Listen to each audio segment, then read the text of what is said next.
CPI mista que vai investigar as invasões de 8 de janeiro vai ser instalada na próxima quinta-feira. Medidas provisórias vão ser prioridade nas votações do Senado para a semana que vem. E Brasil comemora 80 anos da consolidação das leis do trabalho. Olá! Está começando o Senado Notícias Revista.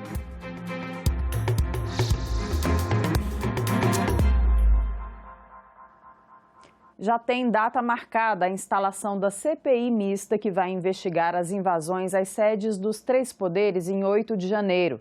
Será na próxima quinta-feira, dia 25. Houve um agendamento inicial para terça, mas com adiamento logo em seguida. Serão 32 titulares e só o bloco formado por PDT, MDB, PSDB, Podemos e União ainda não indicou os integrantes a que tem direito. Está marcada para as 9 da manhã de quinta-feira, dia 25, a instalação da CPI mista de senadores e deputados que vai investigar os atos de 8 de janeiro, quando invasores destruíram mobília, obras de arte e objetos históricos do Congresso Nacional, do Palácio do Planalto e do Supremo Tribunal Federal. A CPMI terá 32 titulares, sendo 16 senadores e 16 deputados. Pelo bloco parlamentar da Resistência Democrática, foram indicados os senadores Elisiane Gama, Omar Aziz, Otto Alencar, Fabiano Contarato, Rogério Carvalho e Ana Paula Lobato. Pelo bloco parlamentar Vanguarda, os indicados são os senadores Eduardo Girão e Magno Malta. Pelo bloco parlamentar Aliança, estão os senadores Esperidião Amin e Damares Alves. O bloco União, PP, Federação PSB, Cidadania, PDT, PSB, Avante, Solidariedade e Patriota indicou os deputados Arthur Maia, Duarte, Carlos Sampaio e Duda Salabert, ainda com uma vaga. O bloco MDB, PSB, Republicanos, Podemos e PSC indicou os deputados Rodrigo Gambale, Paulo Magalhães e Aloísio Mendes, também com uma vaga ainda. O PL indicou os deputados André Fernandes, Delegado Ramagem e Felipe Barros. Já o bloco PCdoB, PT e PV indicou os deputados Rubens Pereira, Rogério Correia e Jandira Fegali. PSOL e Rede indicaram a deputada Érica Hilton. O bloco parlamentar Democracia tem 6 vagas, mas ainda não indicou ninguém. Senadores falaram suas expectativas com o trabalho da comissão. É chegado o momento de instalar e o que o União Brasil espera é que a gente vá em busca da verdade real dos fatos. Acredito que é isso que a comissão pode oferecer ao Brasil. Nós temos, claro, narrativas por parte do governo, narrativas por parte da oposição. Existem ainda pessoas presas, que não tiveram ampla defesa e alguns ritos processuais não foram cumpridos.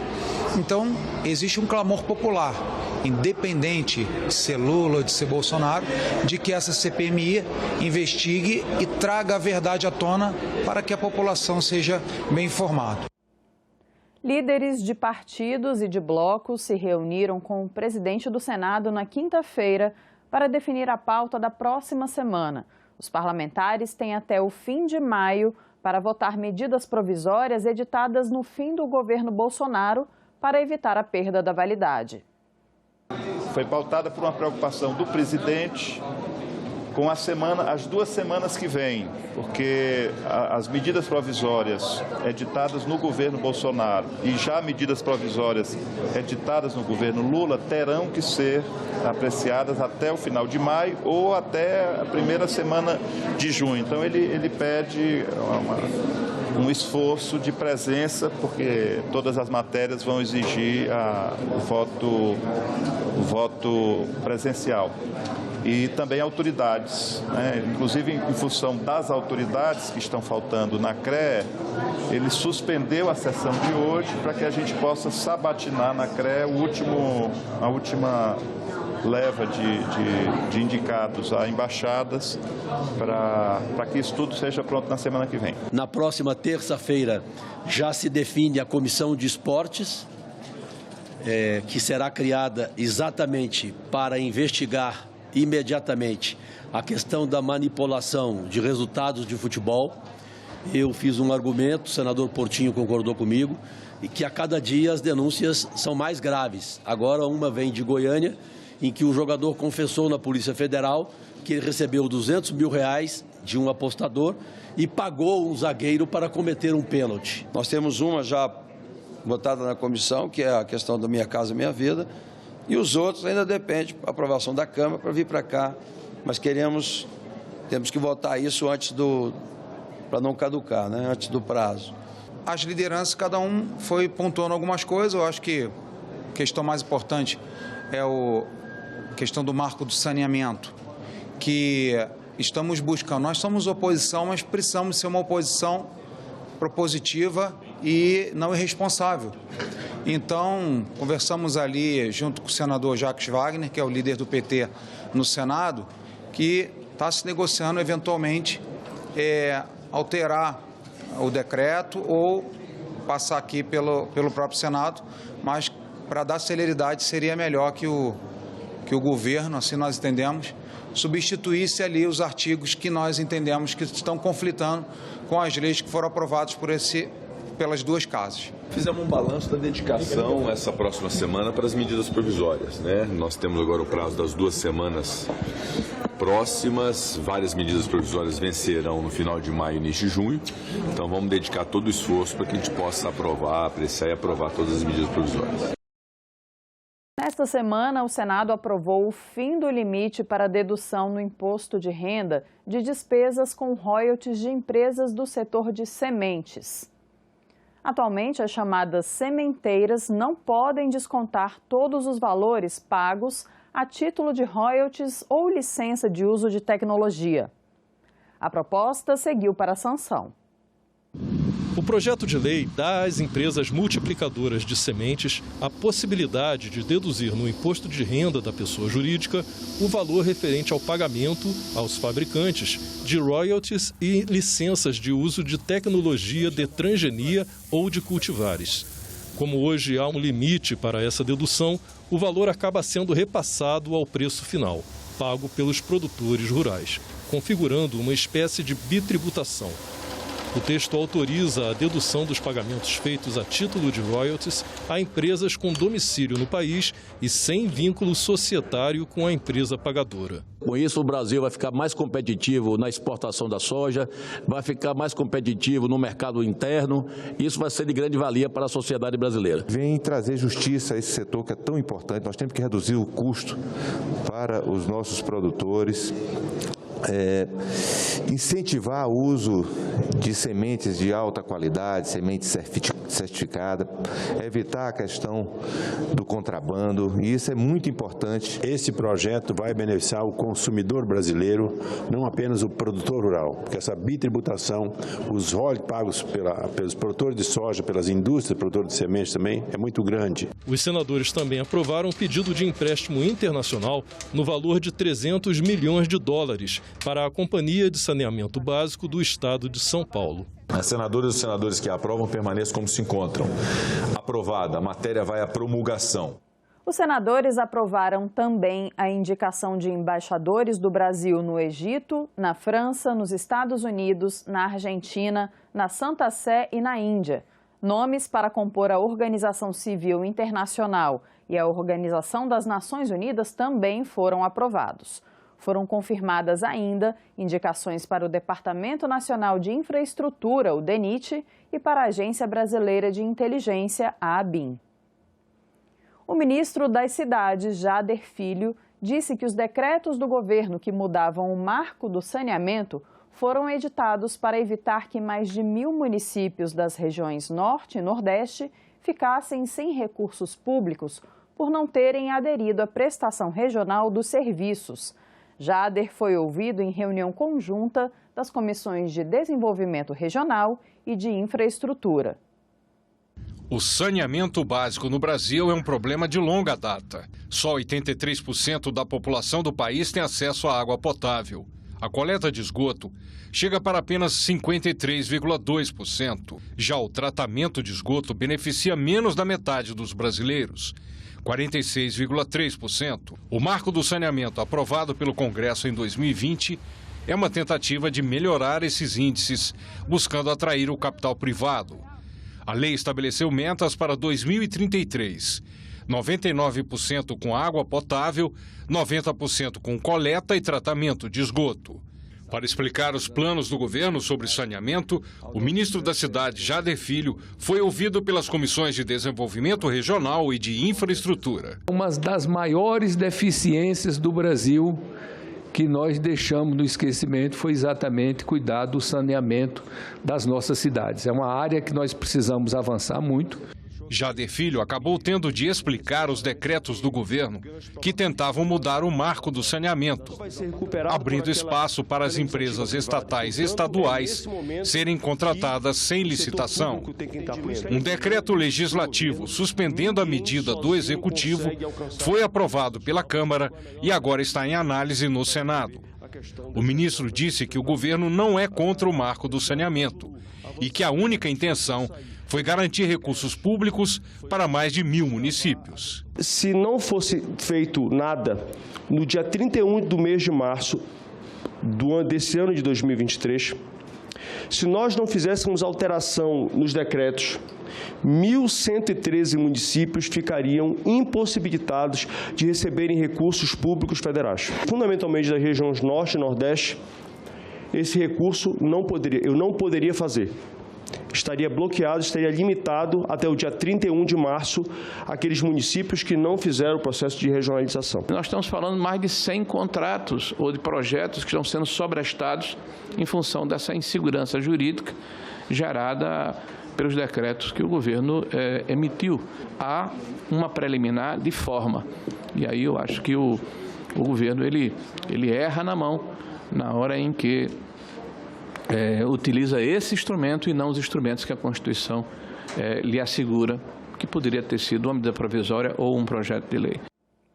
3 comissões do Senado ouviram em audiência conjunta a ministra de Ciência, Tecnologia e Inovação. A chefe da pasta falou sobre investimentos e ouviu de parlamentares questionamentos sobre cortes no Fundo da Ciência. A ministra da Ciência e Tecnologia, Luciana Santos, respondeu às perguntas dos senadores e falou sobre as ações previstas para os próximos anos, entre elas a capacitação tecnológica. Nós temos que acelerar o processo de educação digital, não só para jovens, mas principalmente para capacitar uma grande rede que possa capacitar mais gente. Esse aqui é o desafio que está posto, né? Por isso que os conceitos dos programas de capacitação que nós estamos imaginando é sempre a partir de uma fonte capaz de dar as pessoas que estão aptas, né? Que são as instituições, os IFES e as universidades federais têm centros de informática com capacidade para formar professores, estudantes. O que nós precisamos é dar uma gestão que possibilite isso, como algumas experiências vitoriosas. O senador Exalci Lucas chamou atenção para a possibilidade do novo arcabouço fiscal provocar o contingenciamento de recursos do Fundo Nacional de Desenvolvimento Científico e Tecnológico. Me preocupa aqui o arcabouço fiscal.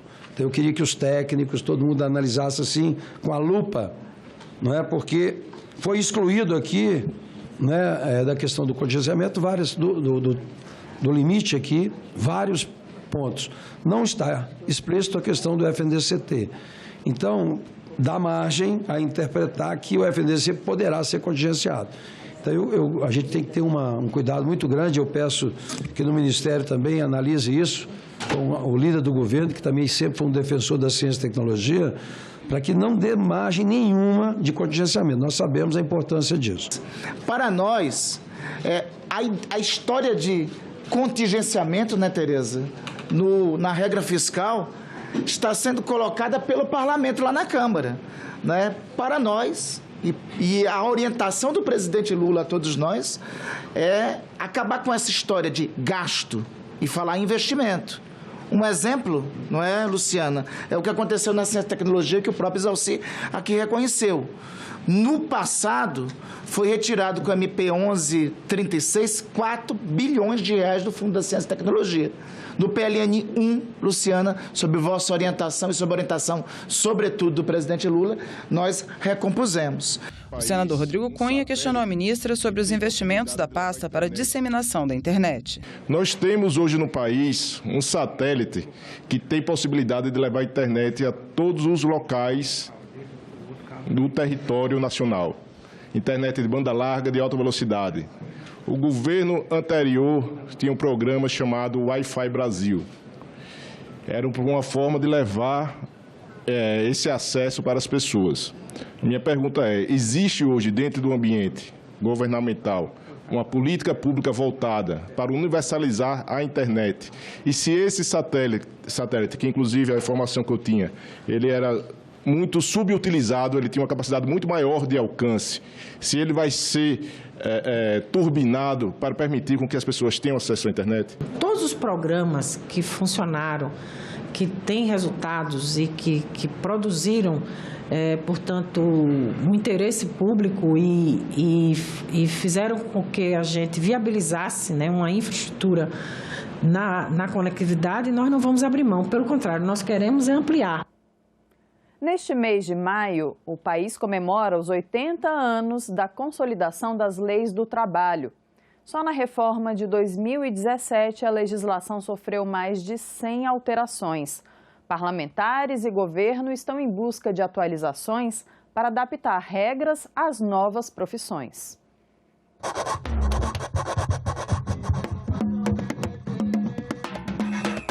16 horas de trabalho por dia, condições precárias, baixos salários e exploração da força de trabalho, inclusive de mulheres e crianças. Foi nesse contexto que a consolidação das leis do trabalho foi decretada.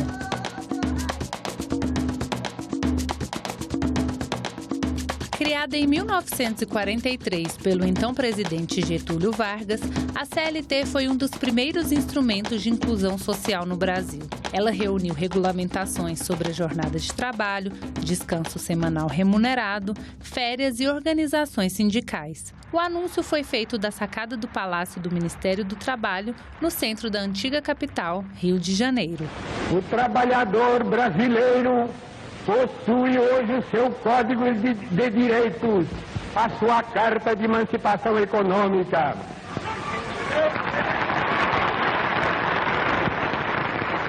A CLT foi uma obra fundamental dele que veio para regulamentar o direito dos trabalhadores que estavam sendo conquistados com muita greve, com muito movimento, né? Getúlio, na época, levou em consideração, inclusive, toda uma legislação que já existia na Itália na época do Benito Mussolini, né? Na Carta de Lavori. Então nós temos aí, ao longo desse período, um histórico de mudanças que foram feitas na legislação, sempre no sentido de proteger os direitos de quem trabalha, né? E equalizar a situação e o processo dessa relação natural entre quem emprega, né, e quem está numa posição de formalização como trabalhador no Brasil. Desde então, a CLT passou por mais de 500 alterações. O 13º salário, por exemplo, veio em 1962. O Fundo de Garantia do Tempo de Serviço, FGTS, em 1967. Antes da Constituinte, a carga horária era 48 horas. Nós puxamos, e eu cuidei muito desse capítulo, para 44 horas. Nós conseguimos, no conjunto, regulamentar a questão sindical, né? Para que efetivamente seja assegurado ao trabalhador brasileiro o direito à associação no seu sindicato. A CLT, tal como ela estava posta, é uma lei na época em que o transporte de pessoas nos centros urbanos, nos principais centros urbanos do Brasil, era feito majoritariamente por bondes puxados, né, por mulas. Nós tínhamos uma relação completamente diferente. Em 1999, foi incluído um artigo para regular e tratar do direito das mulheres.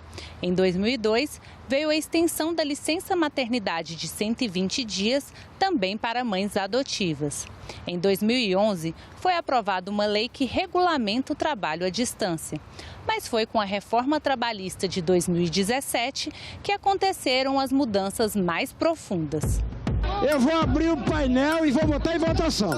Eu vou botar Eu vou declarar aberto o painel, quem quiser encaminhar, encaminha. Calma! A matéria vai à sanção presidencial.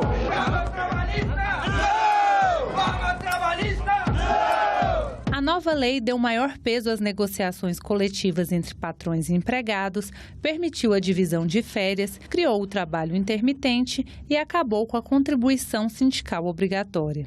Outra alteração polêmica permitiu a terceirização nas atividades fim das empresas. Só nesse ano, mais de 1.000 trabalhadores foram libertos, que estavam no regime de trabalho escravo, fruto dessa reforma trabalhista, né? Para ter uma ideia, cada 10 trabalhadores libertos, 9 são fruto de empresa terceirizada. Naquela oportunidade, nós formalizamos o teletrabalho ou home office, que eu me lembro que houve uma séria resistência a respeito desse tema. E quando aconteceu a pandemia em 2020, se viu que não se poderia passar se não houvesse o home office, que só foi regulamentado em 2017. O trabalho por meio de aplicativos, a informalidade e a chamada pejotização ganharam espaço no mercado. Essa mudança nas relações de trabalho fez com que políticos considerassem rever pontos da reforma de 2017. Você convence o trabalhador, no processo de obrigação, que ele bota o carro dele, não tem direito a nada. Se der acidente, ele paga. Se estragou, ele paga. Se ele não cumpriu o número de horas, ele que paga. Quem paga a gasolina é ele, quem paga o diesel é ele, é o maior negócio do mundo. Por isso que nós entendemos que essa questão tem que ser regulamentada. Mesmo o trabalho virtual, à distância, tem que ser regulamentada. Hoje nós temos mais de 3 milhões de trabalhadores, né, que trabalham no iFood, que trabalham em outros aplicativos como o Uber, né, e hoje há uma necessidade de trabalharmos tanto a questão do auxílio previdenciário para que esses trabalhadores no futuro, né, tenham essa salvaguarda em relação ao período laboral, como dos seguros necessários pela sua atividade. Então, essa regulação mínima, ela está sendo objeto de debate. O governo, inclusive, hoje imagina talvez a sua seletização. Eu não acredito que esse seja o caminho. O primeiro documento emitido no Brasil pertenceu ao ex-presidente Getúlio Vargas. A evolução não foi apenas na legislação. Ao longo de todos esses anos, a própria carteira de trabalho passou por mudanças. Com o avanço da tecnologia, foi possível dispensar o papel. Hoje, ela é digital. O estudante universitário Enzo Pessoa tem 18 anos e já está em busca do seu primeiro emprego com carteira assinada. Assim como todo brasileiro, ele também vai precisar do documento. Antes achava que tinha que vir presencialmente para tirar a carteira física, né, de trabalho, que nem antigamente, mas não, hoje em dia é tudo online, tudo certinho, rapidinho, facinho faz. A carteira digital pode ser solicitada online. Para isso, basta entrar no portal Emprega Brasil. O processo também pode ser feito pelo celular no aplicativo Carteira de Trabalho Digital. Por ser digital é bem mais simples, não tem o que perder, é tudo rápido, prático, assim, não precisa encontrar fisicamente a pessoa, só enviar o PDF que já está tudo certo. Documentos que a gente perdia, muita gente tinha 3, 4 carteiras de trabalho para poder, ou às vezes é uma coisa que deu errado no emprego, que ele não queria mais usar aquela carteira, e a carteira digital é muito melhor, muito melhor e muito boa para isso, porque até o número da carteira de trabalho ela mudou. Né? Hoje nós temos o número da carteira de trabalho digital, que é os 7 primeiros números do CPF e os 4 últimos é a série da carteira. Então já fica mais fácil para ter uma coisa única. Não tem como você perder mais uma carteira, você vai tirar outra, vai ser outro número, vai ter outro PIS, vai ter outra coisa. E isso na aposentadoria atrapalha muitas pessoas. Este foi o Senado Notícias Revista. Você pode rever as reportagens desta edição na nossa página na internet, senado.leg.br/TV. Obrigada pela companhia e continue sintonizado aqui na TV Senado. Tchau!